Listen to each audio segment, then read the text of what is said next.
This is a content warning. All episodes of Mysteries Unknown may include foul language, fantasy violence, blood and gore, and worst thing of all, sexual content. Listener discretion is advised. Thanks, Wendy. Oh, friends, come, join me at the booth. I'm so glad you could make it. I know this isn't usually where we hang out, but I think you're going to want to stick around anyway. The story's about to begin.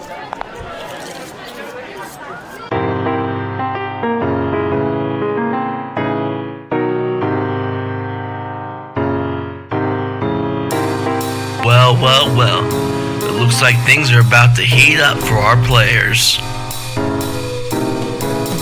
When we last left off, after a brief encounter with the Leprechaun himself, they decided to travel to the abandoned fairgrounds on the other side of the city. Upon arriving, along with the merry men from Rowan, they began to search through the Hall of Mirrors, only to get caught in the crossfire of some craziness. Will our players get out of there alive? Can they defeat the Leprechaun once and for all? Let us find out.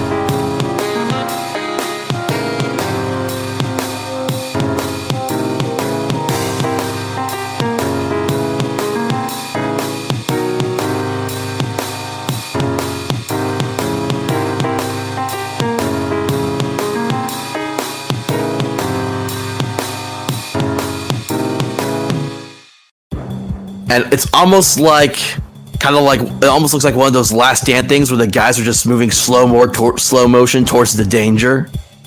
That's that's Rowan and Heinrich as they charge at this army of green construct leprechauns. Wicked. And as that happens, we're going to cut back to Jensen. Okay. I assume you're leaving the office. You're going to try to make your way back to the entrance? Yes. I'm going to try and get out. So as you step out through the broken mirror that you make that lead passageway, you see the leprechaun, not in the mirror, but he's actually physically standing like a few feet away from you, just holding Little John's cane in his hand. Ah, pity, a fool such as thee. Does the office door... Was the mirror the door to the office, or was there a second door to the office? No, the mirror opened a path. The broken mirror led to a pathway, and then you went the pathway to the office. Okay, so the office has its own door? Yes. I am going to rush back into the office and close the door and lock it behind me. It's funny because the leprechaun starts chasing after you, and you close the door as it leaps, and it's like, slam, bonk! It's fuck you! And he starts beating on the door. While I'm gonna desperately look around the office for another way out. How do I want to do this? Actually, no. I'll say there's you see the corner of the room has a little ladder that you can get up into the ceiling with. Okay. As he runs past the wall to get to the ladder, he's going to snap a picture with his phone of the board and shove his phone back in his pocket and climb the ladder up to the ceiling. As you are climbing up to the ceiling, you start hearing, get back here! Wait, what are you doing here?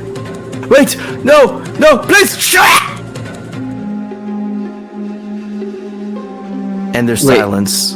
That was the leprechaun? That was You hear, from outside the door. Well, that's not good. I'm gonna hurry up the ladder and try to get to wherever the ladder leads. So, you get up the ladder. It's and as soon as you get up there, there's a boom as the door is just kicked off the hinges. When I get up the ladder, where do I end up? You're in the ceiling, and you can easily take it across some wooden beams to the front of the building. Cause you can see there's holes all over. You can get out almost through the ceiling. Okay.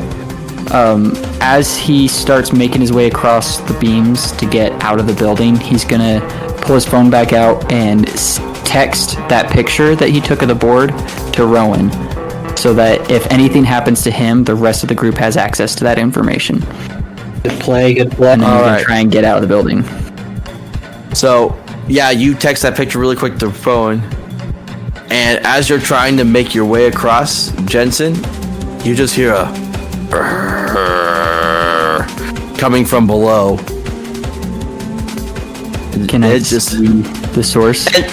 No, you can't see it in the ceiling. Oof, But you okay. do feel the heat start to rise. Oh no! And then we're going to cut out to Jens and Heinrich as they are now commencing battle with the Leprechaun constructs. I need you all to roll go toe-to-toe, and because it's a large group, you're starting off at -2 for this. Oh man.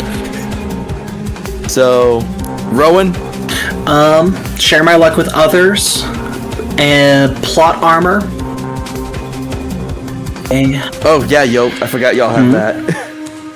I forgot you had the plot armor story tag. evade pursuers based off of being able to hit one target while avoiding others. So was that That's 4 tags or 3. 3? Alright, so roll +3. So this would be total +1. 7 + 1 is 8. Oh yeah. Okay, alright. Heinrich. Yeah, I'll also use my plot armor and self-preservation instinct. Oh, did you get plot armor? I thought that was just... Heinrich did. No, yeah, it was just them. Never mind. So which ones again? Just self-preservation instinct. So -1. Yeah. I mean, I have magically deflect harm and healing, but I don't know how I would do that. I would just say it's like kind of like the aura you have from your mythos. Oh, okay, yeah. That's how I usually define that when I do characters. So you have flat roll then. Ooh, I got a 9. So you both are just barely holding on. Is like you're like 5 by. It's almost like it's like one of those scenes where it's like you're back to back and you're just kind of just swatting them out, stabbing them, shooting them, and they're all poof, poof, poof, poof, poof as they keep on coming. And then, Jensen, you are making your way across the steel beams as you see of your peripheral vision green light. It is like you are sweating. You said there were holes that led outside in this structure? You can get across the, you can basically get across to the front and get out of there. Unless you want to risk it, just try to hop, just jumping through. I'm just gonna jump through because after what I saw in the vision picture earlier, I know that this building's now on fire, and I don't want to be stuck inside it when the flames reach me, so I'm gonna take my chances and jump out. Alright, so I need you to roll face danger then for that one. Okay. So no negatives or anything, so Can I add my cautious and alert tag? that would be very much helpful in this kind of scenario. Okay, Yes. yeah, I'm gonna add that one. That's gonna be a 12. So you're just jumping out through the ceiling. It's like you hear as you like leap up to jump through, you hear something like try to jump up and grab you as it reaches through the ceiling, but you slip through its grasp as you just oof out through the ceiling right as this entire building goes up in green fire. Flame! And right at that moment, all the constructs that Rowan and Heinrich were fighting just simultaneously disappear.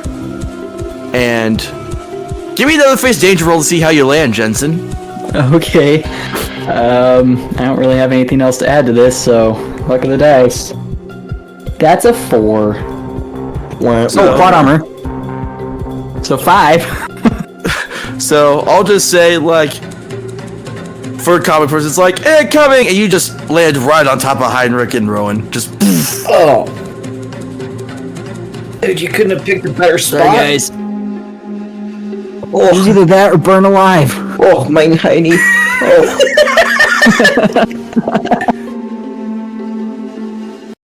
You all suddenly hear, coming from this burning hall of mirrors,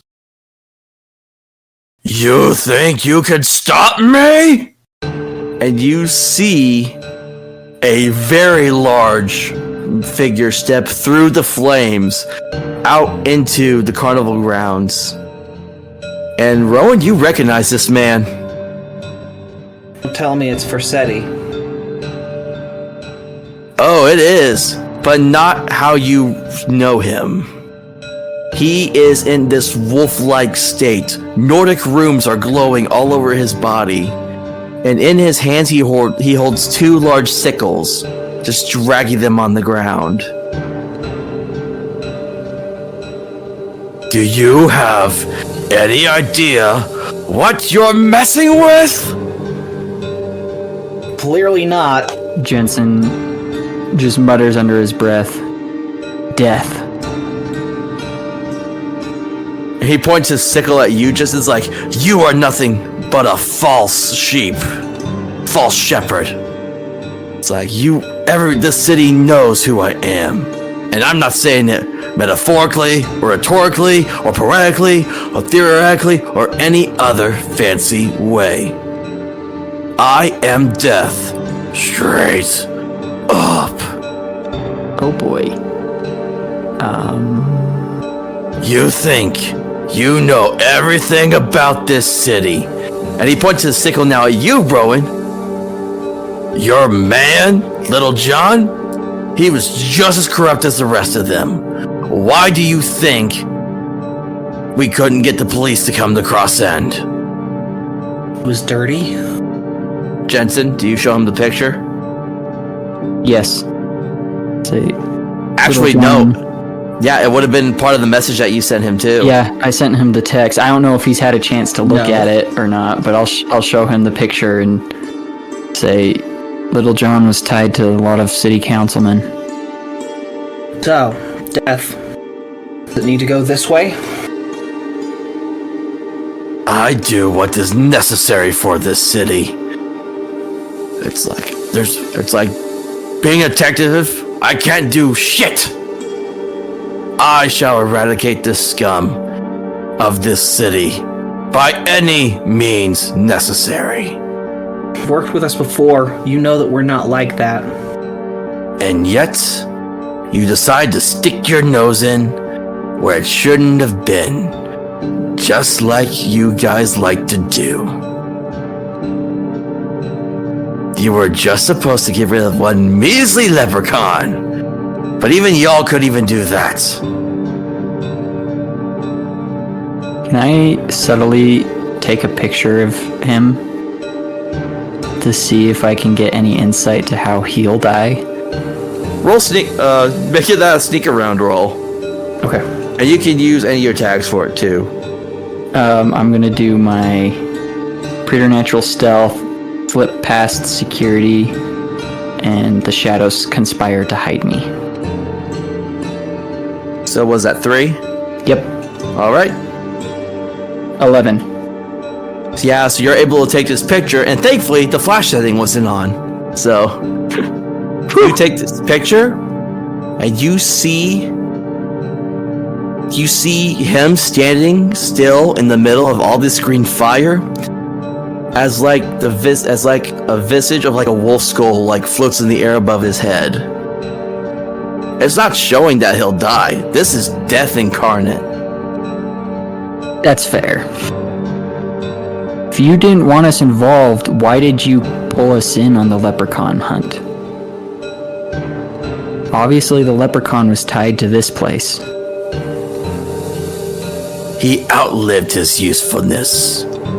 Figured if we were able to get rid of him, figured if I got rid of him, it would take the eyes off of everything else happening around us. But that's not the case. And now, I have to add to my kill count again. And he's going to charge at the 3 of you. Roll face danger. Oh man. So, alright.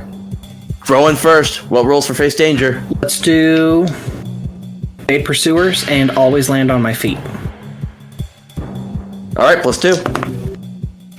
And +2, 12. Alright, Heinrich. Go with self-preservation instinct and magically deflect harm.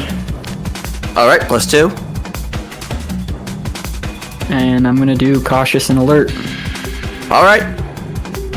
gonna be 10 for me. I got 11. So yeah, you all are just able to just leap back as his sickles, like you feel the air as the sickles slice down and dig into the ground where you all just were. And he's just like, I just love the smell of fear. All right, who wants to make the first move? We got a clear shot. You're in the middle of this burning down amusement park, and you're just all in the middle of the fairgrounds. I'm gonna do something that I haven't done before with my as quick as lightning. I'm gonna try just like as many stab wounds as possible with my Bowie knife. So quick as lightning. All right, what? And armor are gonna be the 2 tags that I use for this. All right. This is gonna be a go toe to toe roll because he is basically gonna see this coming. Okay. 7 + 2, 9. All right, so pick one. Achieve your goal, get them good, or block dodge counter. I'm gonna do manage to achieve the goal. And what are you trying to do again? I'm trying to stab him. Okay. Now you're not gonna be able to do a status with that though, because achieve your goal doesn't give him the status. Did you want to get them good to give him a status? Yes. Let's Instead? do that. Okay, so you just bolt forward, almost flash-like in this instant, as you are just reaching into your mythos to like bolt forward, and you just kind of like, yeah, you're just like just repeatedly stabbing him. I feel like Rowan would have seen like the classic, all busy classic cartoon of Robin Hood going up against a wolf. That's like some inspiration that he took for this. Yeah, but of course, you're giving him like a stab 2 status, but this wolf is just taking it, and because you weren't able to choose the option of block dodge counter as you're stabbing him, he raises one of his thighs and strikes it down into your shoulder as you feel a dig into your shoulder bone, and you get a how do I want to say this? Slice to 3 status. Oh. And do all of these statuses, do they remove from your rolls? Yes, because if you try to do something next, you're going to start with a -3 on your next roll if you try to do anything physical. Okay. I've been neglecting to do my cut 1 status on some of these rolls. But that's fine. It wasn't. Well, that doesn't matter anymore now that you have a 3 status. So they don't stack. No, they will stack. It's just the highest one is what takes effect. You're not going to do like -4 or anything like that. It's not that kind of stacking. Basically what it is you can have like a 1, a 2, and a 3 status, but only the 3 status is what's going to count against you. So, alright. So yeah, Heinrich and Jensen, you just see as Rowan rushes forward, stabbed the Forsetti repeatedly, and then watches as the sickle got jammed into his shoulder. What y'all gonna do next? Did you want to go first or should I? You go ahead, I'm looking at something. Gotcha. So seeing that, Heinrich's gonna instead, like he was about to shoot the poison dart at Versetti, but instead he's gonna reload a healing dart into it, and I'm just gonna try healing Rowan. Okay, this is gonna be a change the game roll. So what are you trying to do? Alright, we're gonna use heal those wounded in battle and heal the wounded and access to pharmacy, actually no. I was gonna say access to drugs, but I don't know if that works here. But would it? The good healing? Would Heinrich keep drugs in his medical bag? He has to keep some painkillers or something. Then yes, I'll allow it. Awesome. So yeah, +3.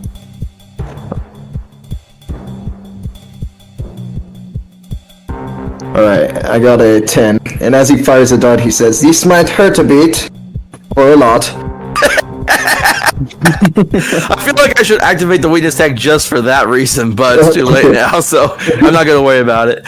So yeah, you just shoot this dart, and you feel like another twinge of pain as he hits it, as it goes into like your butt cheek.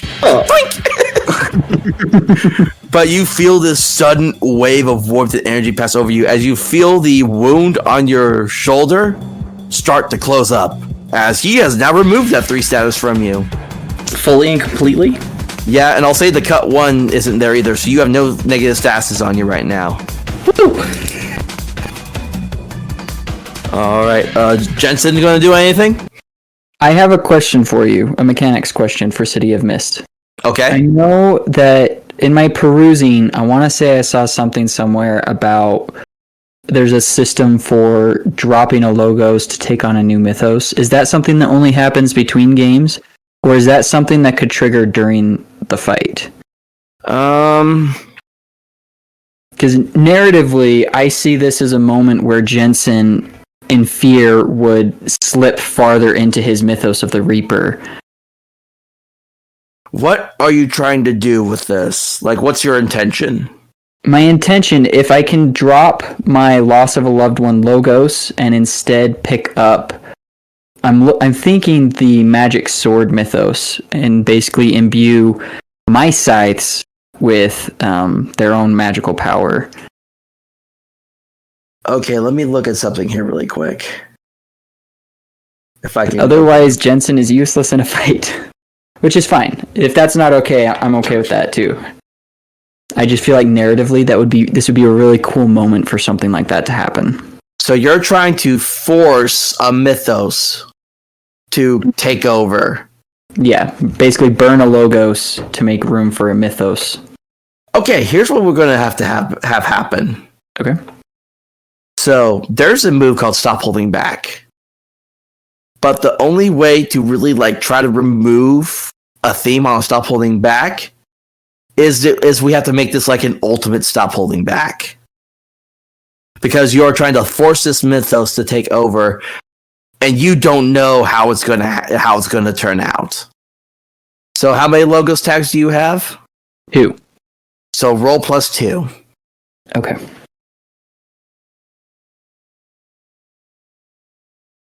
$10. That's exactly what you needed. What?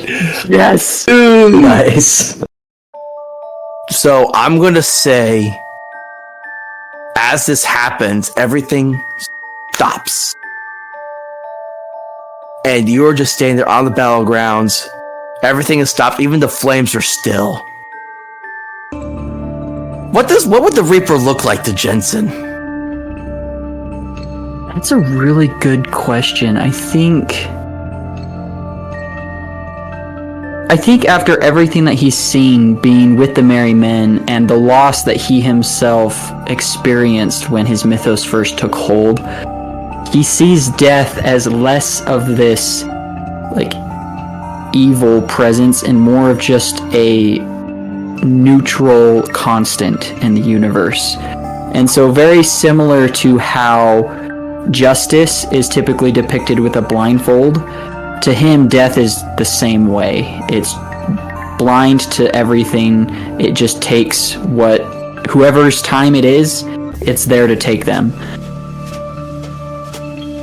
So, man, woman, like what would their physical appearance be? I think since Jensen is a man, he views death as a man.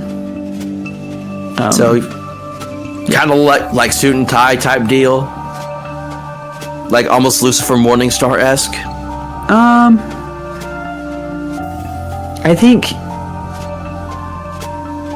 think he would view death as like wearing the fancy clothes like slacks and a button-up tie, but instead of a suit coat, he wears a duster. Very reminiscent of the dark cloak that death is typically depicted in media as wearing, but just a black duster coat with a blindfold across his eyes and very nice clothes underneath. I think for flavor purposes, I'd say instead of a blindfold, they're like really black sunglasses, almost to the point that you can't see through them. That works.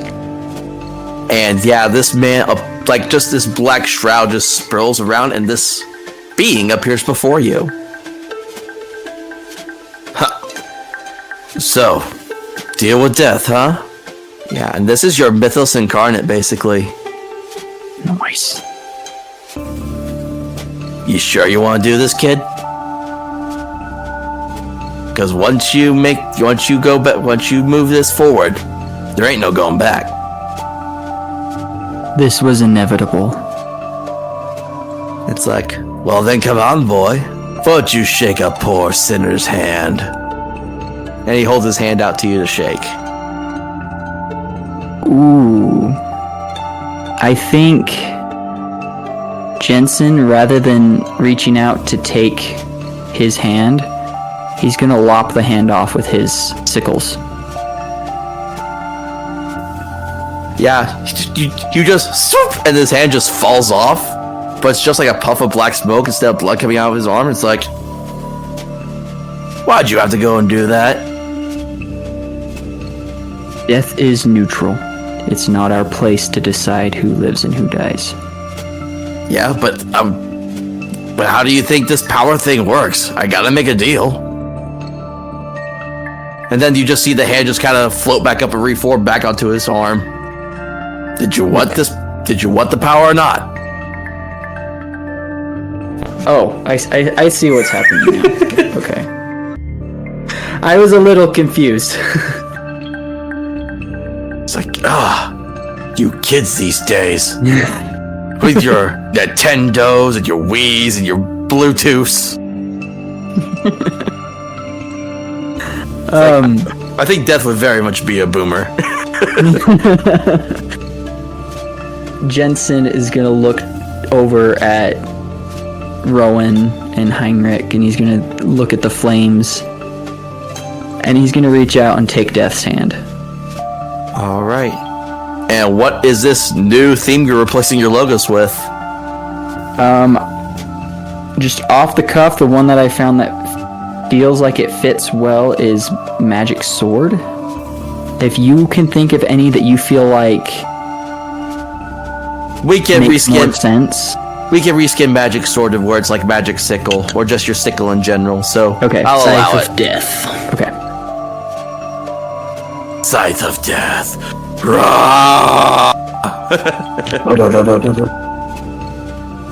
So yeah, you just feel as soon as you grab his hand, he immediately turns into black smoke, and it just like envelops you as you feel like a part of you humanity just slip away. And you feel like the sickles you carried before, they suddenly appear in your hand, but they are now more powerful than you've ever felt them to be before.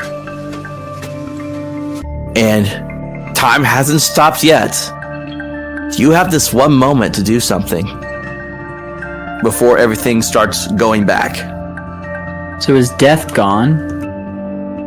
Or is he still there in front of me? He's gone now. Okay. Give me 1 second. I've been on a roll with references tonight. He's gonna turn and look out across the devastation and the injuries and the death that surrounds him, and he is going to... Let's see.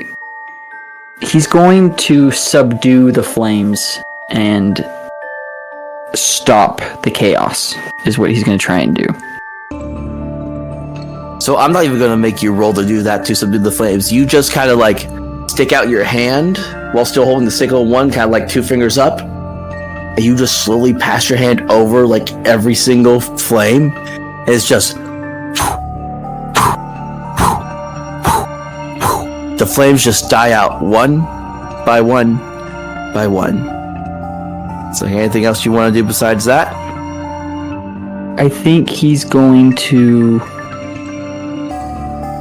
Is Will Scarlet and Mikey the Baker's Boy's bodies nearby? They're still at the entrance to the Hall of Mirrors, but they are unharmed. They were not touched by the fire. Okay, And and they're still alive? They're still alive. They were just knocked Okay. unconscious. Then no, I think that's all he wants to do is stop the chaos. And Then put roll out hit. fires. Make a hit with all you got roll. Right. Let's see. I am going to use some of my new power tags that come with the magic sword. I'm going to use the tag, the power to change the world, and if you allow it, vanquish gods and monsters. So how many attacks is that total? That's 2. I'm going to give you another +1 just for this scene right now. So you can roll +3. 7. Alright, so you give him a 3 status automatically. And then what we're going to do is pick one from pick one from this list. Take cover, secure superior position. Get them good or get many of them. So it'll be a +1. It'll increase the tier by 1. So it'll be a 3 instead of a 2. Or no, a 4 instead of a 3. Control the collateral damage. Hold the target's attention. You gain the upper hand. Take 1 juice. And this is what kind of move? This is the hit with all you got. So you're automatically starting off giving him a 3 status, and then you get to pick one option from the list I just read out. I'm gonna do control collateral damage. Okay, so I'm gonna say very slowly, kind of slow motion, everything starts to move as you full on charge at this Wolfman Forsetti. And as soon as Forsetti kicks back and kicks throwing off his sickle, he turns to look at you right as you bring your own sickle down into his neck. Oh. And it's just it's like a very gurgly wolf cries. He's just red eyes locked and glaring at you now. But basically, yeah, the collateral damage was Rowan getting kicked out of the way. Okay. All right. Rowan, and Heinrich. So Rowan, you fall back. So you get kicked off and fall back. Heinrich, I will say, catches you so you don't fall to the ground. You both just watch as Jensen brings up this sickle and just swipes into Forsetti's neck, and they're just now, and Forsetti and Jensen are eyes locked with each other now, and you all can sense that this is a completely different Jensen than who you knew before. Things changed. Right, I'm gonna help him out. All right, what is Rowan gonna do? I'm gonna try and, because it seems like these two death incarnates have got locked in with each other, I'm gonna see if I can, the equivalent of a sneak attack, go for the back, that sort of thing. Using... Okay. Do you want me to go through my tags? Yes, I was gonna say this is gonna be a hit with all you got roll, since Jensen is currently distracting Forsetti. I'm gonna do knows the way of thieves, as in I know good vital places to stab at. Serendipitous turn of events, because that was a very serendipitous event. They share my luck with others, because I feel like that's a very lucky moment that we've just had. Okay. +3. Anything else? Go ahead. I need every single bit of it, so that makes it a total of 6. Oh. Is Heinrich gonna try anything? Yeah, during all this chaos, I imagine he'd try loading up the poison dart again and shooting it at Forsetti. Alright, so your poison darts are already starting you at a +2, so is there anything else you want to add to it? Just pharmaceutical engineering and, self-preservation. Well, oh wait, I already did self-preservation instinct. I'll allow you to use it again. So probably just those ones.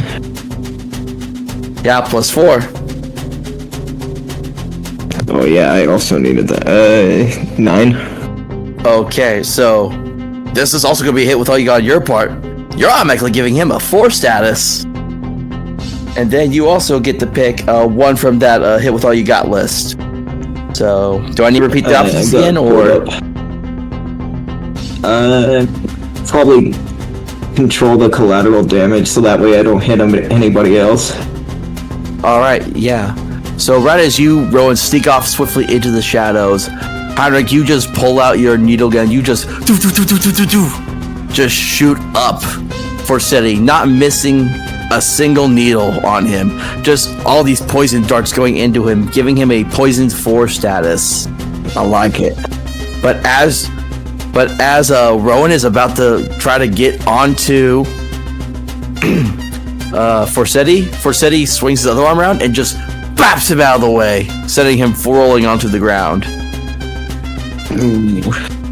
And then Jensen, I need him to now roll. I need Jensen to roll face danger now. Okay. As Forseti's going to swing back and try to strike at you.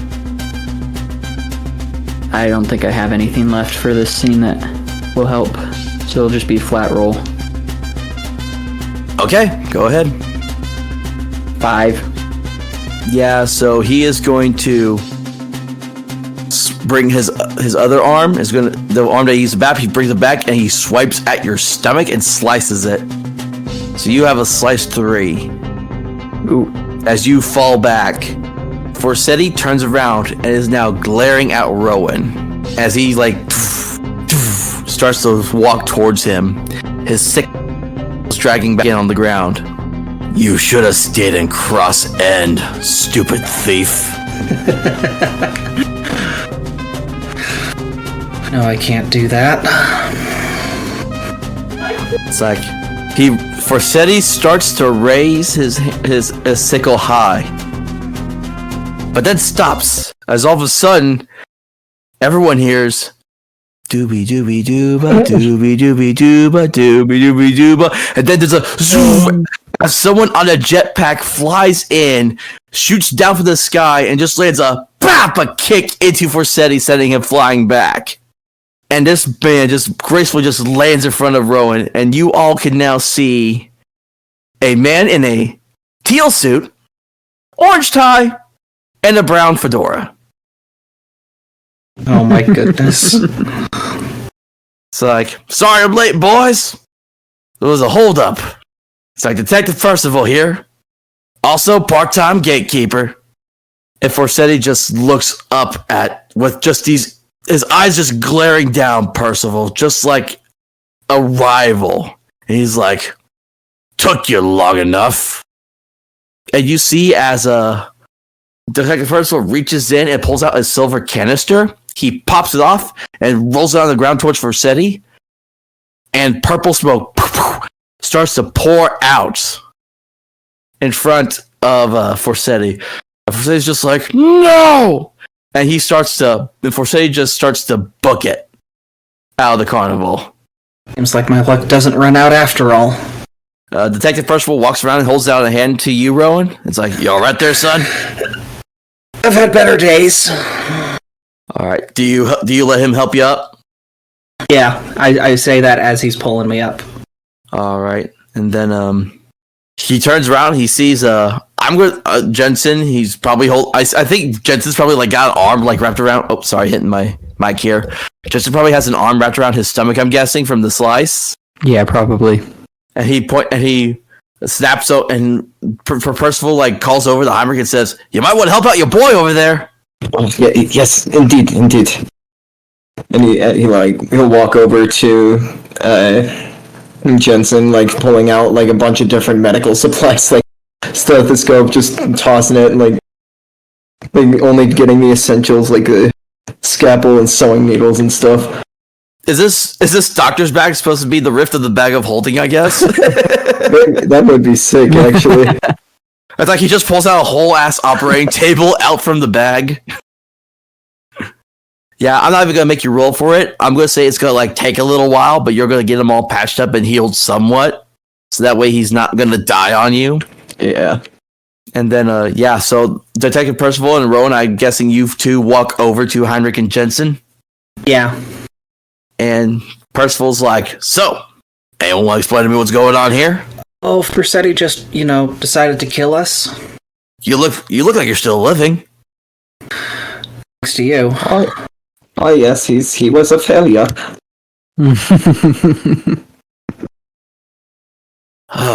Well, I knew Forseti was up to something. It's like my insider sources have been keeping tracks on a lot of stuff in the city for a while. Keeping track on you guys, keeping track on him. There's not a thing y'all can do in this city that we don't know about. That's fun to hear. Part of being a gatekeeper. We can't let the sleepers know about you guys. They'll just make more of you. Hey, I just try to keep my little neck of the woods safe. I understand that. And don't worry, I will personally see to it that Cross End gets some more reinforcement from the local police. It's like, you all definitely deserve it after this day. I sure hope so. Oh my goodness. Oh, what's next? Yeah, you say that, Rowan, right as like several like vehicles just appear out of nowhere. They're not police cars, they're all unmarked. As you see other people, men in gray suits and hats, people in like almost like SWAT gear wearing like large coats, as they're just starting to secure the amusement park.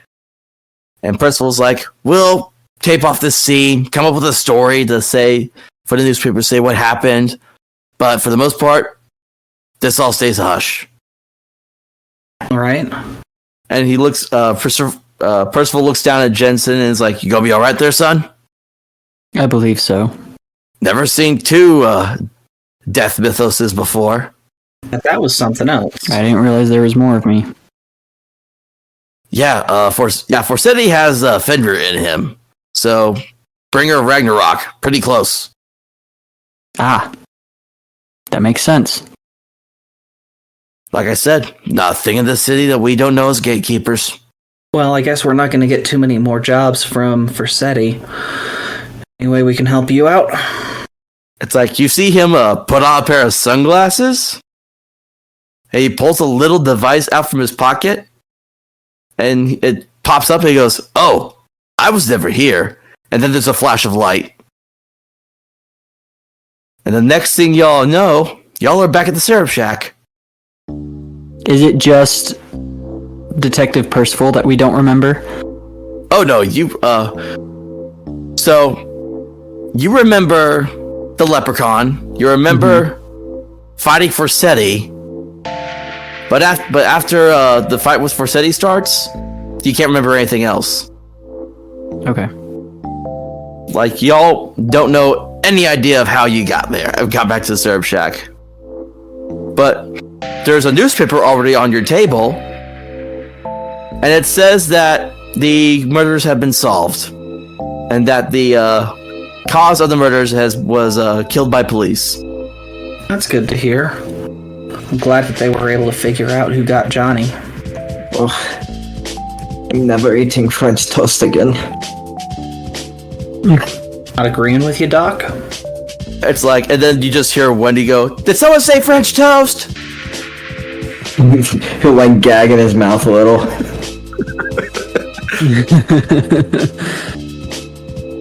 It's like, more pocket bacon coming up. So, yeah, y'all are just sitting there in the Syrup Shack, just talking away, eating something, and everything it pans out away. We see a cloaked figure standing on a roof, just looking down at the Syrup Shack. And there's a pair of red eyes that beam out from it before turning around and disappearing into the city. Oh no. And the screen cuts to black. Okay, that was a fun old time. Yeah, that was like a movie. Yeah, so now what we're going to do now for a little, since we have a little time, it's a segment that's called Geeking Out After the Credits. When I do it for these one-shots, I don't do like what it says on the thing. This is just to talk about like what y'all liked about the game, what you didn't like favorite moment kind of deal and all that. So start with Jen's first. What do you think? Very different system than what I'm used to generally, but not in a bad way at all. I quite liked the cinematic feel that you were able to present. Nice. What was like your favorite thing about playing this, or like a favorite moment? I love that each of the characters that we have were connected to a different kind of ethos, that the concept of that urban fantasy idea was super fascinating to me, and it was a really unique character building challenge. All right. Is there anything that you didn't like about it that you would see changed? I'm wondering how our one shot connects into your larger narrative. I was kind of making it like it's like one of those things where it's like it fits in, but it's not canon in a sense. So, but I just took this opportunity. I just threw a lot of different aspects of like City of Mist lore into it, like the gatekeepers, Helix Labs. I think I didn't do as much of well, but there is like a council of like Avatar mythoi that run the city in the shadows. So I kind of was hitting at that a little bit with some of these higher ups, but not really as well as I wanted to. I definitely think I could have done some parts a little better, but like I said, I was just kind of pulling most of this out my butt. And because and I usually just like to, like I said, I always say I know I want to start it off. I have a rough idea of how it's going to end, but everything in between is always the players and the rolls of the dice. So, question for you: how did we as players do, considering this was our first time? You all actually did very good. It's actually interesting because I'm so used to like the chaotic D&D podcasters I played with, like Eldritch Buds, Death by Thousand Crits, Swords and Sky Mommies. Definitely more chaotic than what you guys play. So it was definitely a different feel, but I also felt like that really helped with like the seriousness of kind of what was going on in the story. Mm-hmm. So we still had like our fun little moments. Mostly I did because I'm just wired that way. So all my fun little references and things I just like to spew out from time to time. But yeah, you guys did really good. So I really have fun with this. All right, Riley? Yeah, it's like Jen said, it's like different from what I'm used to, but it was still pretty sick. Trying to think. I love the fact that I'm able to like just have the syringe gun and everything. I thought that was so sick. Like the character creation and stuff is cool because you have all this technology and stuff you can use. You have like a lot of options on your turn. Yeah, I really do appreciate that you were letting me able to kind of keep on doing the little jokes with your character that we have from session 0. I like that you allowed it to play into it. Like, you could have told me at any point to stop, and I would have had no issue with that. But the fact that you just let that roll just made that, I think, so much better. So, because, like, it's like... So, yeah, I was trying to keep with the C because I was still thinking, like, Düsseldorf's Evil Emporium joke I made with my meme. So. Oh, yeah, having a car. That's so, like, if I ever play this game again, I'm definitely making sure all my characters have cars. It's so amazing. Yeah. You know what? In actuality, I messed up on when to introduce Detective Percival. He was supposed to have been at that crime scene y'all went to, and it completely slipped my mind. Oh. That was supposed to have been like, oh, he's here. And then I'm like, oh, I'll just mention it, and then he'll be like the one that saves the day. Because I was basically kind of pointing, like, because this was a death incarnate, there was no way you were going to, like, truly defeat him. Mm-hmm. So I thought it was going to be like, you'll just fight him as long as you can. And then Detective Percival would show up and save the day with his gatekeeper buddies.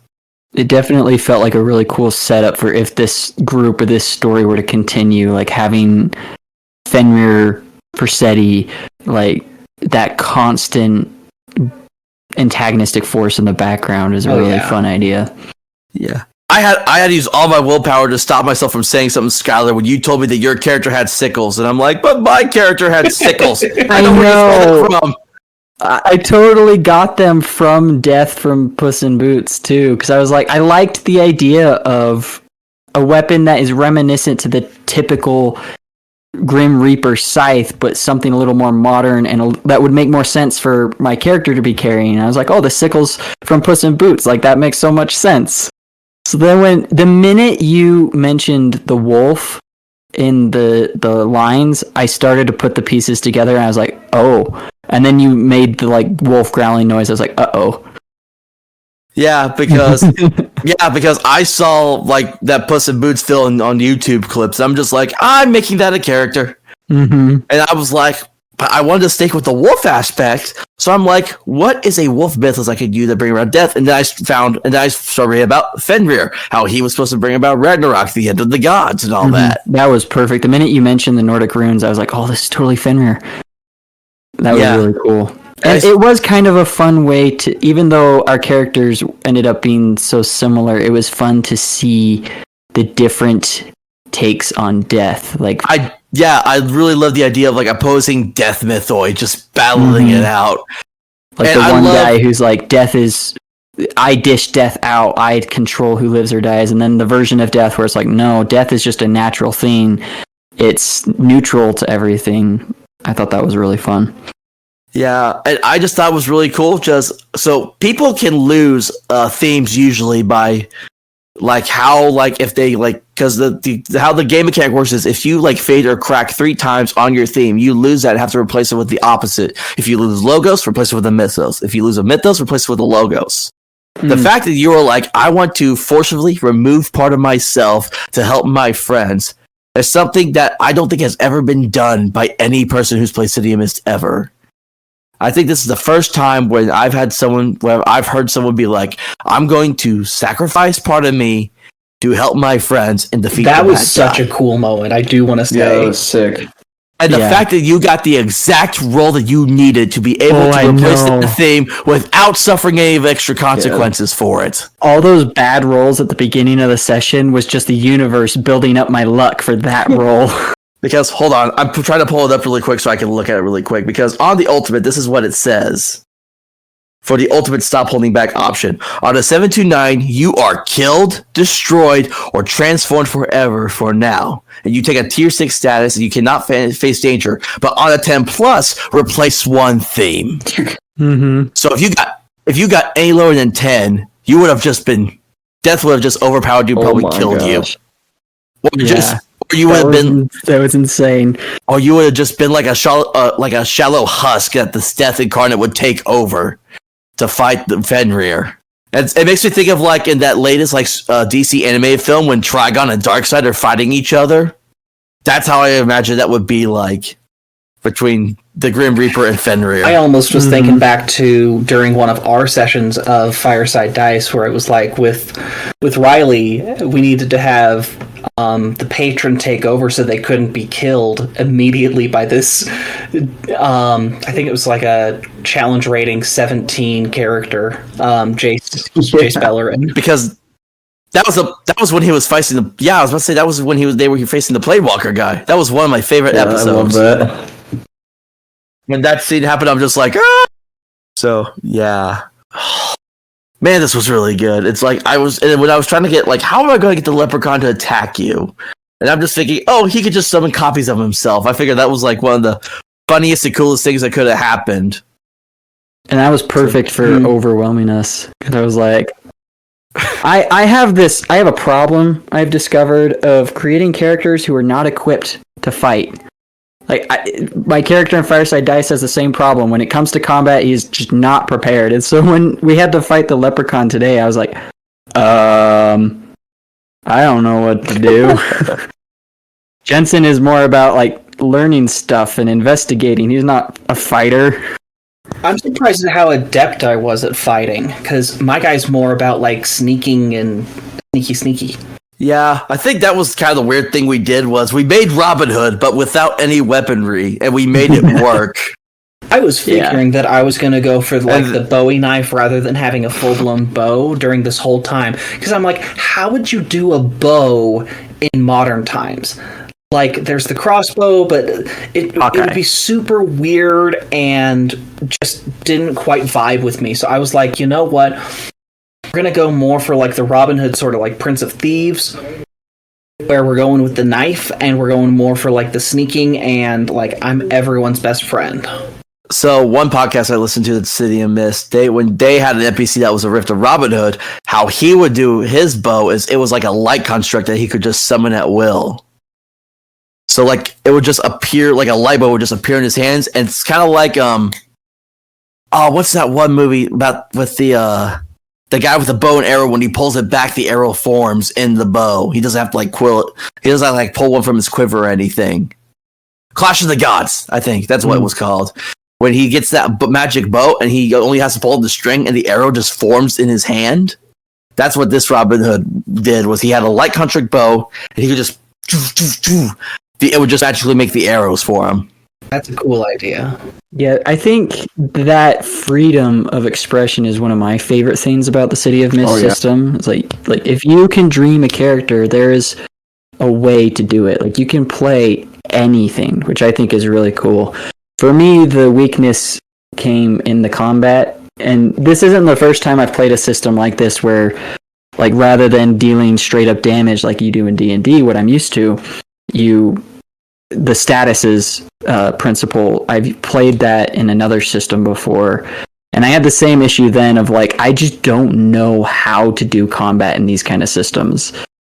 It was still fun, but that's the one area that I'm like, that's hard to wrap my head around, coming from D&D where I'm used to just roll the dice, number crunch, you've got a set amount of HP. Like, that was the part that was hardest to wrap my head around. Yeah, I can understand that, and like I described earlier to you guys, I think during our session 0 was, I didn't like how they do to me, the stacking stasis works more than trying to do a pip counter, because it's less math to have to worry about than trying to say, oh, like this 3 stats has like 2 pips on it or whatever before it comes up to a 4 or whatever. That's too confusing to me. So I just found the way I did it a lot better. But then, like, I understand, like that section when Jiz got confused about which one to apply and all that, or did they add together or not. So, yeah. Mm-hmm. I mean, there's always going to be an issue with any game depending on what you're doing with it. So every system has its strengths, for sure. But I think the statuses also serve as the help, is it's not that easy to be killed as well as like a player, because you literally have to get like a 6 status in order to be like, you're dead. It's like, and even at a 5 status, you're just kind of like basically prone, and you can still like try to recover from that before you get up to the 6 status. Mm-hmm. It just gets to the issue of, are you ready to, like, when it comes to like facing the big bad, do you have what it takes, and can you come up with the right combo of stuff to take him down good and fast before he gets you? Because there are some monsters like in the City of Mist book that they have some pretty good statuses that could like almost like insta hit people sometimes. Like in my Demons and Cross End case, the Rift of the Avenging Angel NPC, her silver guns could basically give people a tier 5 status. So it was when one of my players took the guns away from her, it took away her ability to do any like major damage. Dang. So yeah. And then basically for Forsetti, I was just kind of treating him as normal. There wasn't anything good, but basically if you wanted to like just straight up like get rid of him for good, you would have had to like try to give him a 6 status. And I knew with how it was going, like it was going to be, I didn't want to like drag out the fight or anything. It was going to be a long fight. So I just knew like if I get it at least to a 4, I'll have Percival come in and he'll save the day. Gotcha. And then the entire time all this is going on, there's a mysterious other roller coaster being risen up on the other side of the city. It's like, Mom, the boys burned down the carnival again. I love that I was able to bring in like all of the named figures from Robin Hood's Merry Band. Yeah. I was very impressed by that. I do my That research. was very impressive. I'm just sad they didn't hold up as well. I was rolling poorly for them. It's like, because I don't always just like to say like, oh, there's all to succeed. I'm like, I'll leave it to chance and we'll see what happens kind of deal. So I thought that was really good. I think that upped the ante for us. It was like, hey, they're not doing okay. How can we change the situation? Yeah, and I almost forgot for a split second that I had it set in my head that when the leprechaun dies, the constructs would disappear. And then I still had you all fight for the construct leprechaun, so that one round, even after he was killed. I did notice that. I was like, oh no, I would have thought they would have disappeared, but if we still have to deal with these guys, that's no bueno. Well, it kind of is like sometimes these are happening like side by side kind of deal, because it is very much film noir-esque kind of feeling. So kind of like how D&D, the turns are like the rounds are like 6 seconds long kind of feeling. It's like multiple scenes can happen side by side instead of everyone taking turns. Yeah. So it's like as you were trying to escape and get out of there, they're fight, and you as soon as like you're trying to escape and fight out, and you hear like Forsetti kill the leprechaun, they're like trying to hold off these constructs as fast as they can before, so that way you can get out of there. And I'm like, oh, this is a perfect time to set things ablaze, figuratively and literally. I love that you took all of those different clue pieces and everything that was seen in the camera was brought in. I feel like that's one of the things that I fail at when I'm running the game, is bringing back pieces that I've brought up previously. That continuity piece was so cool. Yeah. So, yeah, a lot of the city miss cases, if you read like some of the case study books, so it's called the iceberg system, where it's like there's what you see at the top, but the deeper you go, the more there is, and everything ties into one big iceberg. So that's basically kind of the deal. Or I think it starts from the bottom with there's so many things going on, but it all reaches like a final point. It's one way or the other, I can't remember, but they both make sense. Yeah, you handled my camera tricks very well. Yeah, I thought the camera thing was interesting because it's like, oh, he can be able to see the clues that the others can't see. Mm-hmm. So I'm very glad I got to play with that. And then Rowan was really good just for the combat wise. And then Heinrich just as a character was just astounding. And it's a good thing y'all did have a doctor on standby. Yeah. Seriously. It's like, just as you always need a cleric in D&D, you always need some sort of healer in City of Mist. Yeah, I've never played a healer or anything like that in role-playing. That was pretty fun. This might be the closest that you get. Yeah. It's like, behold my healinator! And it's that needle gun. Oh, I was just expecting him to say, like, oh, here's my healinator, here's my stabinator, here's my platypus findinator. Okay, I have one question about Heinrich now. What on earth is in that fridge? You know, can I take this? Yeah. So how I was playing it out, so in the Team Fortress 2 for the movie for the medic, he opens the fridge and there's the head of the spy in the fridge, and it's still alive and talking. So that was my intention. This was like someone's head in the fridge. Oh yeah, still alive. Yeah, and like he opens the fridge and the head's just like, kill me, and he's like, later. I was totally thinking it was going to be like a platypus, or like basically the Perry the Platypus character, but like had been caught and was just waiting to escape. Oh no, he was out and about. Like I said, he was supposed to be at that first crime scene because I had set up in the game. This is the Detective Forseti's kind of like detective partner, because that's also secretly a gatekeeper. And in gatekeepers, the same as lore, hide the rift activity. Because gatekeepers aren't rifts, but they can use the mist to their benefit as like weapons. So that can he threw out is actually a mist-canceling mist grenade. Oh. So that's why Forseti ran from it, because if Forseti got stuck in the smoke, it would have like literally like nullified his mythos powers entirely. Dang. Yeah, I did that in my Swords and Sky Mommy one-shot too with them as well. So I was able to use that. Just because the gatekeepers are so underused and there's such a cool part to the City of Mist story. Like you have these sleepers that are just working the normal day. You have the rifts that are just living normal lives, doing what they can without like exposing themselves. You have the avatars that are running everything behind the scenes. And then you have the gatekeepers that are just like keep everything silent. So any other final thoughts y'all have about this game? Had a lot of fun. These are really fun characters, and I love the story that we got to tell. Thank you for having us, seriously. Yeah, this was a lot of fun. This is great. Yeah, it's like I love, like, a lot of people get on here. It's like I love their shows, love your guys' show, and so I just figured get people on here, and it's like I love bringing people into this system. It's like, hey, there's also this too, and it's not that hard to learn once you get the hang of it. Yeah, usually so. And that's what it is with most Powered by the Apocalypse systems, because this also, like, Monster of the Week is Powered by the Apocalypse as well. So, all right. So do y'all want to shout out your plugs again to the listeners before we close this out? Yeah, absolutely. So we're all from the Live Play D&D podcast Fireside Dice. Like Hunter was saying at the beginning of the show, we are currently playing a Magic the Gathering themed campaign where we're playing a bunch of planeswalkers who cause our DM gens a lot of headaches. Hasn't been too bad thus far. Thus far is the key word. Thus far, yeah. You can find us on all major podcast platforms like Spotify, Google Podcasts, Apple Podcasts, and YouTube. And if you want to follow our show The best way to do that is to connect with me on Instagram, and that's at realms_of_roleplaying. And you can always find me on Instagram under Mysteries Unknown Podcast at Mistunk Podcast, MISTUNK Podcast. And my podcast, Mysteries Unknown, is also available on all the major podcast platforms, as we have listed earlier. And if you ever just want to reach out and talk about anything, you can always email me at mistunkpodcast@gmail.com.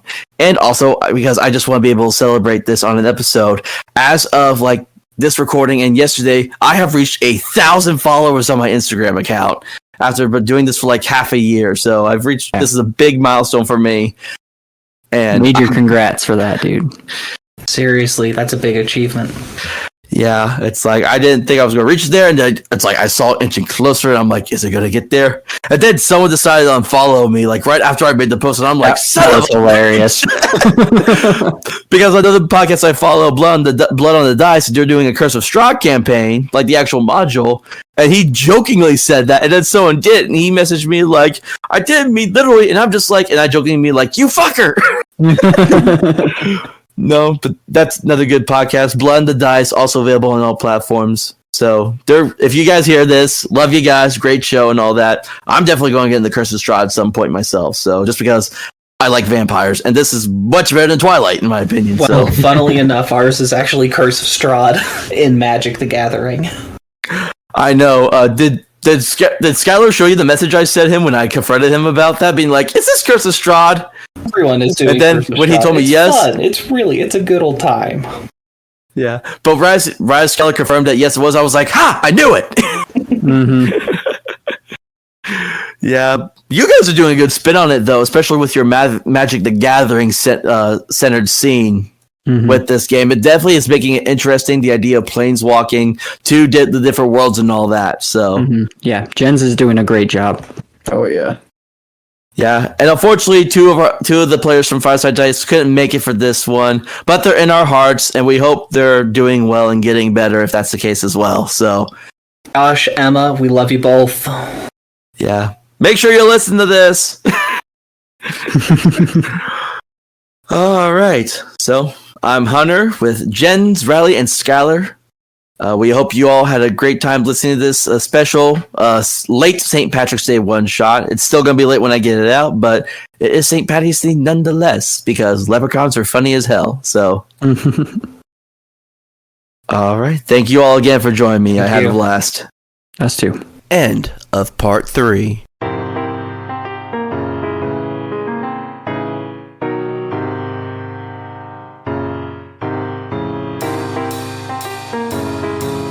Thank you for listening to this episode of the Mysteries Unknown podcast. The background music you hear is from the official City of Mist soundtracks made by Son of Oak Studios. The content warning at the beginning was done by Ryan Bravo of Odd Loot. Any other characters and content mentioned on here belong to the rightful creators and owners. My name is Hunter the MC, and join me next time as we investigate the City of Mist.